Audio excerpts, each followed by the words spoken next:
자, 이제 푸틴을 봅시다. 본격적으로.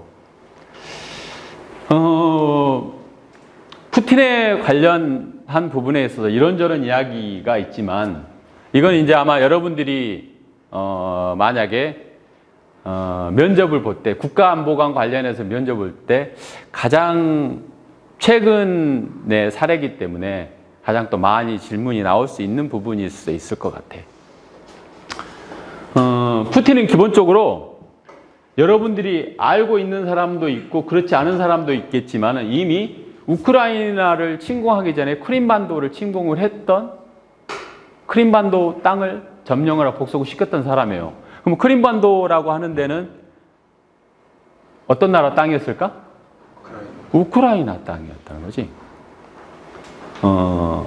지중해 있죠? 지중해. 우크라이나는 지중해 맨 위 북쪽에 있는데 거기에 우크라이나 밑에 혹처럼 이렇게 볼록 나와 있는, 지중해 볼록 튀어나와 있는 지중해 북단에 있는 크림반도를 복속을 시켰어요. 왜? 그때 당시에 2004년도에는 친러 정권이 수립이 돼 있었던 때예요. 야누코비치라고 하는 친러 정권이 수립이 돼 있었고, 그 야누코비치가 부정선거로 다시 재선을 노리고 있었고, 그러한 부정선거 결과가 국민들한테 다 노출이 되는 과정에서 전국적인 국가적인 시위가 일어났고, 결국은 야누코비치는 러시아로 망명을 하면서 친서방 정권으로 들어오고 나토 가입을 하려고 하다 보니까 결국은 니들 나토 가입 네 마음대로 될 것 같아 라고 해서 친러 성향의 주민들을 보호한다는 미명하에 크림반도를 침공을 하고 크림반도를 합병을 해버렸다. 사실 이전에는 이미 조지아라고 하는 지중해 북단에 있는 나라를 이미 침공을 해서 나토 가입을 명목으로 침공을 해서 이미 20% 땅을 뺏었던 상태예요.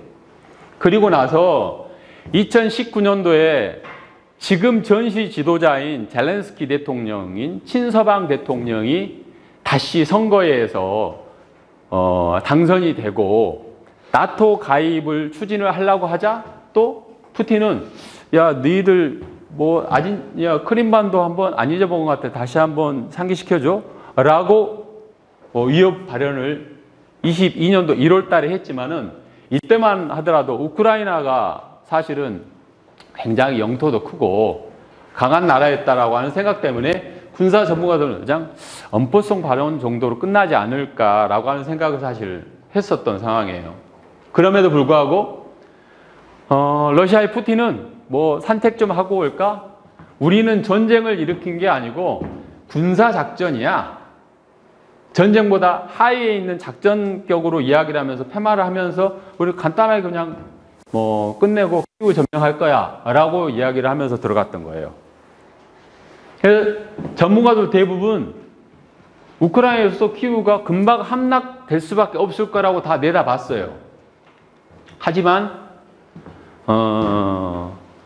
이 지도자를 중심으로 한 군과 국민들은 결사항전의 태세로 자유를, 인권을 지키기 위해 그때부터 항전을 시작했죠. 중심에는 젤렌스키가 있어요. 미국에서는 먼저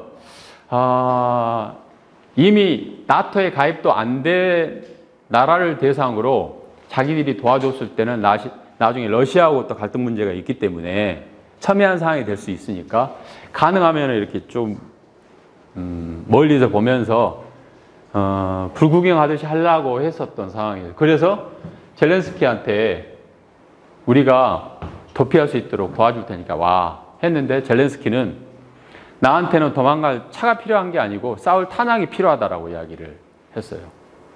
결혼 항쟁을 하겠다는 의지를 분명히 한 거지.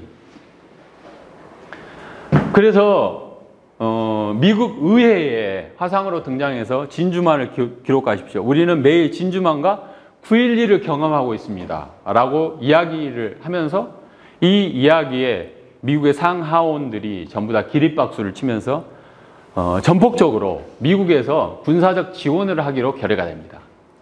또한 그 이후에도 스마트폰과 SNS를 통해서 그래미 시상식장, UN 안전보장 이사회, 그 다음에 영국의 하원 의원 이런 데 곳곳에 등장을 하면서 우크라이나 상태를 알리면서 전폭적인 군사적 지원을 요청을 하고 이러한 부분들이 꽤 효율적으로 작용을 했어요.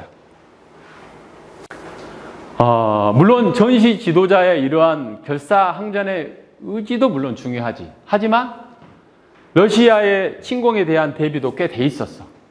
그럴 수밖에 없는 게 2014년도에 이미 크림반도 자기 나라 땅을 이미 뺏겼었던 기억이 아직까지 있잖아요. 상처 아픈 기억이 있는데 정신 차려야지. 그래서 러시아 침공에 대한 방어와 공격 수술 꽤 치열하게 준비를 했어요. 2022년도 2월 말이면 여러분들 대부분 해빙기로 돌아가잖아. 그래서 동계에서 이제 봄으로 돌아가면서 이제 그 땅들이 녹기 시작하거든. 그러니까 러시아가 오판하고 준비가 없었다라고 하는 게 그러한 상황을 준비 없이 침공을 했던 거지. 왜냐면은 러시아의 전차들이 침공을 해서 오는 과정에서 땅이 해빙이 되고 이게 질척질척한 진흙이나 이런 데 전부 걸리면서 거기서 장애가 일어나가지고 돈자되고 앞으로 전진을 제대로 못하는 거야.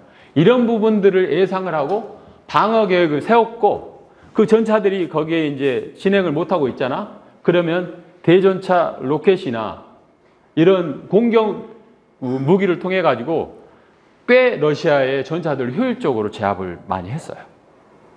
그리고 이제 일론 머스크의 스타링크를 활용을 해가지고 그런 민간 자산을 활용해서 위에 영공에서 보면서 실시간으로 작전 계획을 또 변경하기도 했고 이러한 방어하고 공격 전술을 꽤 오래전부터 준비를 했지. 크림반도를 잃고 나서 대규모 훈련장을 신축하고 여기서 나토로부터의 기술과 무기들을 지원을 받아서 여기에서 기동훈련을 실제로 시행을 했던 거예요. 이러한 훈련들이 영향을 미쳤던 거야, 사실은.